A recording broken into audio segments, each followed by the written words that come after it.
The first Saturday in May is supposed to be Louisville's crowning moment every year. The Kentucky Derby, the first leg of the Triple Crown, is the most anticipated horse race in the world. But before the call to post and before the playing of My Old Kentucky Home, the Crown lost a lot of its brilliance after horses began to break down at Churchill Downs. And Derby Day was no exception. When the races ended, a new race had just begun to try to figure out what was behind the tragedies at the track. Out the gate, it's the burst, leading to thrust and then to speed. It's plain to see how special they are. The vision of horses running is a raw beauty anyone can appreciate, but it can also be a fragile one. At the greatest show on dirt, 150,000 at the track with millions more watching from home. Witnessed that twice in race 8 on Derby Day. Freezing Point didn't even make it down the backstretch, suffering a broken leg. While 6 races prior, Chloe's Dream suffered a knee fracture in the first turn. Both were later euthanized, becoming the 6th and 7th horses to die at Churchill Downs leading up to Kentucky Derby 149. Over the next 2 weeks, 3 more deaths. So it came to this point. To take another close look at everything, including the track itself. And we need to dial that in. And the uniformity of its 4 layers, at the surface, down. If there's any variations, such as maybe the cushion is a little bit thinner or thicker, we will see these lines move up and down. Even on a fast track, it takes a very slow pace. I travel at approximately 5 miles an hour to get an accurate reading from the ground-penetrating radar. Churchill Downs brought back the Racing Surfaces Testing Laboratory for reinspection. So far I'm able to verify that they are harrowing, and in fact about 2 3/4 to 3 inches. Maintenance vehicles harrow to erase horse hoof prints on the track and of course erase their own tire tracks, resetting the surface at just the right depth for cushion and consistency and therefore safety. I haven't seen anything that really stands out to me so far. Over several passes on the dirt, over 2 days on the mile oval. Nothing. Nothing obviously wrong from tests, even with this machine, which replicates a galloping thoroughbred's front leg, pounding the dirt at 2,500 pounds of force. It really gives you a performance test of the track. On Derby Day, there weren't any red flags on the condition of the racetrack? We didn't see any indications. We have all these tests that we perform every day, and we did not see any indication. And then what we're doing today is we're actually retesting everything to make sure we didn't miss anything. Their data is part of a thorough investigation on these thoroughbred deaths. We are looking at the track information to help the Kentucky Horse Racing Commission go back and look at all the pieces of the puzzle. But the puzzle continues. Just 2 days after the track testing, on May 26th, the number 6 horse lost in limbo. Seen here on the backside in race 7, never made it to the finish line, horrifically tumbling and then had to be put down. The very next day, veterinarians also euthanized Kimberly Dream due to injury, becoming the 12th horse at Churchill Downs to die this meet. What's going on? There's an investigation underway. The KHRC is conducting one, Churchill's conducting one, and so are we. The Horse Racing Integrity and Safety Authority, the new federal regulatory agency, has taken the lead on what it calls a cluster of horse deaths. Lisa Lazarus is the CEO. These things are multifactorial. You know, it's very rarely just one situation. It's very rarely just one item that's causing the issue. Lazarus says they're looking at the veterinary history on the horses and their medications. They're also waiting on necropsy reports, which is now required of every deadly racehorse breakdown. HISA has made the rules uniform from track to track, state to state. These breakdowns were not all under the same circumstances. Some of them were on the dirt track, some were on the turf track. There was a paddock accident, there were a couple of sudden deaths. So we have to also look at the common factors to see whether or not we can discern whether or not there are any trends.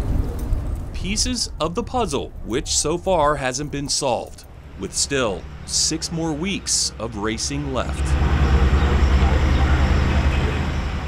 Horses continued to suffer catastrophic injuries at Churchill Downs, and those horses continued to be put down. After the Memorial Day holiday weekend, the sad total of horses dying at the track reached 12.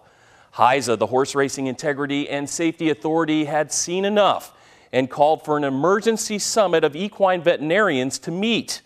The agency in charge of oversight through the FTC also called for more track expertise to make absolutely sure that the racing surfaces at Churchill were safe. Race 7 Friday at Churchill Downs. The number 6 horse looked fine in the first furlong, but down the stretch, lost in limbo, would tumble and had to be euthanized, becoming the 11th horse to die at the historic track this meet. The following day, Kimberly Dream became the 12th. It's been devastating, generally, honestly, and truly. CEO Lisa Lazarus of HISA, the new federal regulatory body on horse racing, announcing that she called for an emergency summit of equine veterinarians Tuesday. They will use whatever they have at their disposal and determine whether or not there's anything missing, particularly like training records or veterinary records that preceded the horse racing at the track. Lazarus and other top-level horse racing authorities will be at the track Wednesday, which will include an independent review by renowned track superintendent Dennis Moore to provide a second opinion. Last week, Dr. Mick Peterson, a track surface engineer, and his team re-inspected the track thoroughly, including with a radar for a look below the surface to detect any possible problems. Dr. Peterson told Focus there weren't any red flags. We have all these tests that we perform every day and we did not see any indications. HISA has also been speaking with jockeys and trainers. I have not had a single jockey or trainer tell me that they believe that the track is a factor in these fatalities.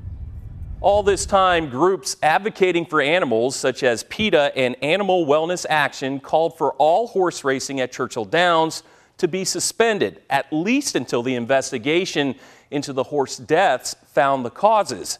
HISA doesn't have the authority to make Churchill do that, but can recommend it, and that's what the agency did, stating that out of an abundance of caution, Churchill made the decision to move racing to one of its other tracks, Ellis Park. However, the puzzle of the horse fatalities remained, and Focus learned what might very well turn out to be pieces of that puzzle.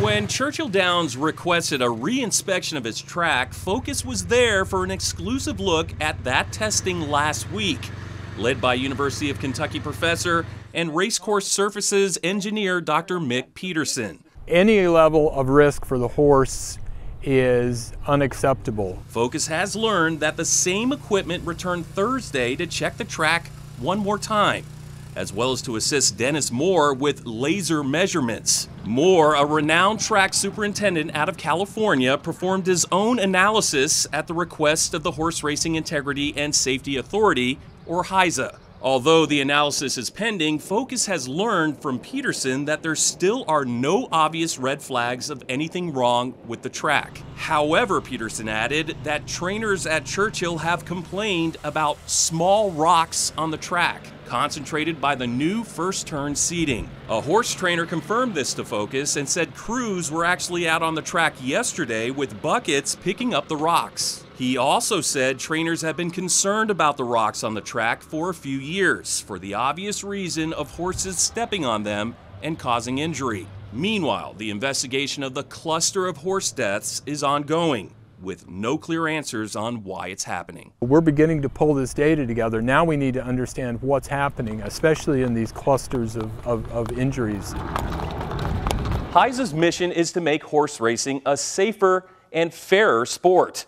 Cheaters not only stand in the way of running a fair race, they also put the safety of horses and riders in jeopardy. Now, the future of horse racing is being tested, perhaps more than ever before. Not very long after Mage crossed first over the finish line. And fairly soon after being crowned champion of the 149th running of the Kentucky Derby. The 3-year-old headed to the detention barn, not because he was in trouble, but just to make absolutely sure he could pass the next test, proving that his team didn't cheat.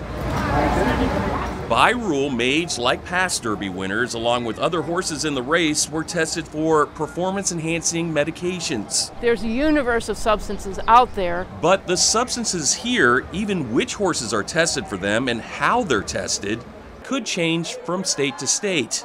That is, until now. We now have to make sure we're all marching down the same path. Post-Kentucky Derby and post-Preakness, now prior to the Belmont, the Horse Racing Integrity and Welfare Unit, or HIWU, is now in charge from track to track, state to state. Kate Middlestead, Chief of Operations, spent 20 years in anti-doping in human sports. Now she's in charge of testing horses. Really what we're doing is building a program that's really got to work for the horse racing industry. So the rules are the same for the horsemen, the experience of the sample collection is the same for the horsemen, the prohibited list is the same for the horsemen, and the consequences and sanctions are the same. Middlestead says testing can happen throughout the morning prior to racing. After a race, the winner is most often tested. Blood and urine. But selecting which other horses go to the test barn can change race to race, day to day. That can be strategic. Very consistent with what was happening, but adding additional intelligence throughout the entire process. Intelligence meaning eyes and ears on the backside or by the paddock, at the track or off track. We can use that to do target testing. HIWU is relying on whistleblowers by establishing anonymous ways for horsemen, including trainers, riders, and veterinarians, to tip HIWU off to cheating, exposing new unapproved meds and the tactics used for doping. Dr. Mary Scalay, HIWU's chief of science, says the platforms are working. There's been a tremendous amount of information coming in already. Getting intelligence about designer drugs, new substances coming in from other countries or being manufactured by illicit pharmacies. We want to get a hold of that stuff. We want to analyze it, find out what that molecule weighs, get it into our database, so as we run samples, if it's in there, it's going to show up and get tagged. That would join the list, essentially growing the list of banned medications. Anabolic steroids, growth hormone, erythropoietin. There's also a list of controlled drugs. Muscle relaxants, sedatives, non-steroidal anti-inflammatories. But they can't be present on race day. HIWU has also introduced the first nationwide out-of-competition testing. That can happen anytime, anywhere, at the track or at the farm. They've got 6 hours to produce the horse. If they evade testing, if they refuse to present the horse, they get an anti-doping violation. HIWU has contracted with 6 different labs to detect violations. And Scalay says the challenge is getting them all to find the same things in the same way. And that's when you can establish uniformity. If you say, we didn't find anything, the program must be clean, that's not really having accomplished anything. She says a drug testing program should really be intended to deter cheaters. Do that and it'll help encourage better safety for the horse, the rider, and whoever is chasing them. It's a community that's out there traveling at high speed. We need to work hard to make this work. We owe these horses. HIWU reported that after the Kentucky Derby and in just the first 2 weeks since the Preakness, it tested more than 3,000 horses at 22 tracks across the country. While testing is a deterrent, Churchill Downs has also invested in new technology designed to look for trouble before a horse steps onto the track. It's the fastest 2 minutes in sports. So the Kentucky Derby and horse racing, in essence, is about time. Jockeying into position for the right timing to make a move to cross the finish line with the fastest time. Tuesday, the time about 9:30 in the morning. Horses headed to the Equine Medical Center at Churchill Downs. 2 of them from the barns at the track. And a short time later, another one. From a farm, arriving by trailer. It was time to see the future of safety in horse racing. It's called a PET machine, which stands for positron emission tomography. The new diagnostic scanner goes deeper with imagery. It allows us to see how the body is responding, the cells are responding to the stresses of, in our case, race training. For the horse, all he or she has to do is stand there. And then they'll close it like this. And can easily step out of it. They go to move and they bump it and it swings open. If they get uncomfortable. So why is this a game changer? So for the first time, we're actually able to get ahead of that fracture. For the first time ever, we're able to identify that lesion before it becomes a fracture line. To actually see it, though, requires an isotope. To get the isotope for the injection, it does require a little lead time. Once again, timing, as Dr. Will Farmer, the equine medical director at Churchill Downs, points out. The isotope, driven from Cincinnati, has to arrive on time to be effective.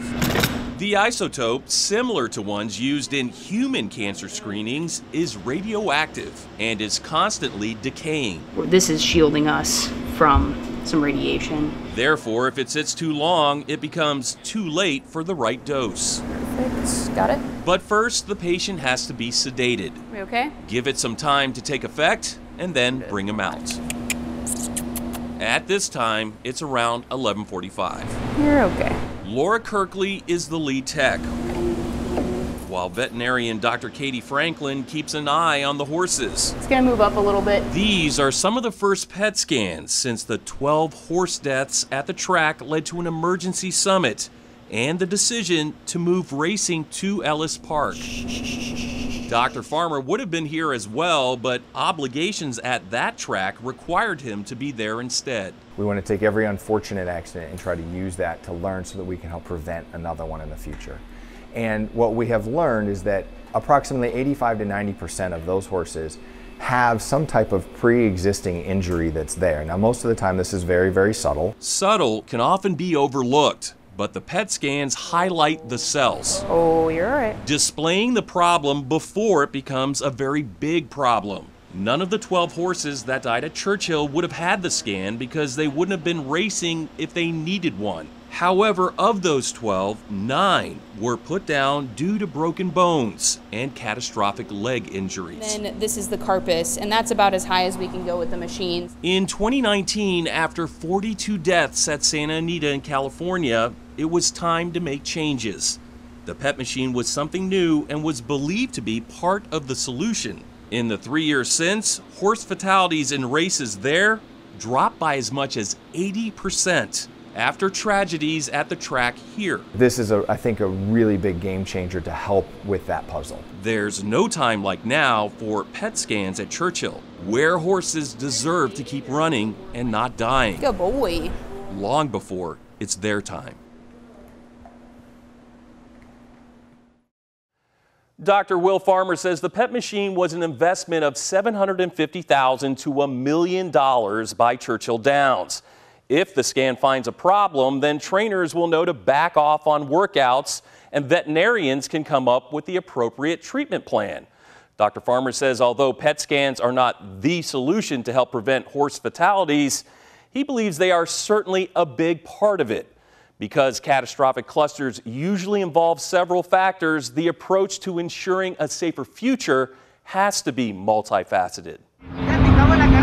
Spring meet at Churchill Downs was an experience. Okay, loading now. No one really saw coming, at least not here. Not even those who've been in horse racing their whole careers. Multiple fatalities in a relatively short period of time with no apparent triggering event. And it's a tremendous puzzle that you have to solve. A puzzle with perhaps many pieces. A cluster of 12 horse deaths at the track, moving racing away from Churchill to Ellis Park. With this top cushion layer, when the hoof comes down, the layers of the track tested and then retested. pounding the dirt like a galloping thoroughbred, and also circling the full mile. Several times towing a ground-penetrating radar. Track Surfaces engineers concluded nothing really wrong with the track. It's part of the puzzle. But data collected, including real-time weather conditions, Dr. Mick Peterson hopes, can be used as a piece of the puzzle to make track surfaces uniform throughout the country. There should be a surface that provides the same support for the hoof and the same ability for the horse to propel themselves forward and the same loads on the legs, so that the horse can shift from one surface to another and have the same experience. The experience is now the same with drug testing the horses. I think it comes down, to what's in our name. It's about the welfare of the horses and in the integrity of the industry. HIWU, the Horse Racing Integrity and Welfare Unit, is now in charge of anti-doping. The agency performs the blood, urine, and hair tests, and it decides what horse medications are banned and what are controlled. It's the same for every track in every state. Medication control and anti-doping, critical to welfare and critical to safety of the horse and whoever's on their back and whoever's behind them on the racetrack. Safety is horse racing's ongoing puzzle. Preventing injury is a big piece of it. You can go ahead, Jerry. Seeing the problem before it becomes a very big problem. I'm gonna put this one back just a little more so he doesn't try to pop it too much. Churchill has a new pet. Right about there. There we go. A pet machine. PET, which stands for positron emission tomography. Providing deep imagery of highly active cells, potentially predicting a catastrophic leg injury. For the first time ever, we're able to identify that lesion before it becomes a fracture line. This is, I think, a really big game changer to help with that puzzle. After a troubling and tragic start to this horse racing meet, that puzzle has yet to be solved. Time will tell if the pieces will finally come together. John Charlton, WHAS 11, on your side.